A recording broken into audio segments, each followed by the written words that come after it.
Well, happy Valentine's Day, and it is going to be a very nice Valentine's Day for us. Whether you have any plans to be outdoors, indoors, traveling anywhere, it's a great day. We're going to be seeing our high temperatures returning into the 50s, staying nice and dry out there. We are going to be seeing cloud cover eventually increasing later in the day, though. That's ahead of our next approaching system. That'll be bringing us some widespread rain Sunday into Monday. Then we're going to be seeing a little bit of a cool down on Monday, but temperatures rebounding and eventually getting even warmer. Highs climbing into the low to the mid 60s. So if you're a fan of that warmer weather, you've been waiting for spring-like temperatures, it'll be here as we're heading into the week ahead. We are having a cold start too this morning, but that sunshine that we'll have throughout all morning and into the afternoon, that's going to be really helping us to warm up, as well as a southerly wind flow. We'll see some of those clouds starting to increase as we're heading throughout this afternoon into this evening and continuing through the night tonight, but staying dry all day and all night for any of your Valentine's Day plans. Waking up on Sunday morning to a lot of cloud cover, but we do stay dry until the midday hours.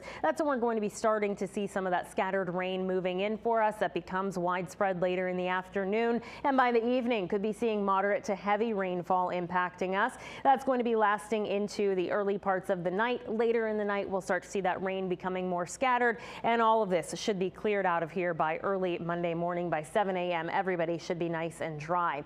We could be potentially seeing a couple of snow flurries at the tail end of this system. This is really the only model that's showing that. If we were to see that, we're not going to be seeing any snow accumulation, so not expecting that to be any impacts for us. I think really this event's going to be staying as all rain for us and bringing us some much needed rainfall. Later in the day on Monday, we'll start to see some of those clouds clearing out of here. So how much rain are we talking about throughout the day on Sunday? It's a good amount. We're looking at having about 1 inch to 2 inches overall. So that's going to be quite a bit of rainfall that we will be seeing, but we need it. We do have a lot of Hampton roads that is underneath a moderate drought. We even have some of our inland communities that are underneath that severe drought. So a good, healthy amount of rainfall that we see on Sunday should definitely be helping us out with that. At least that rain is holding off for our Valentine's Day. So today is going to be very nice and dry, and we'll be seeing a return to temperatures in the mid to the upper 50s. Very comfortable out there. If you have plans for this evening, dinner plans, just make sure that you grab that jacket. Temperatures will be sitting in those mid 40s.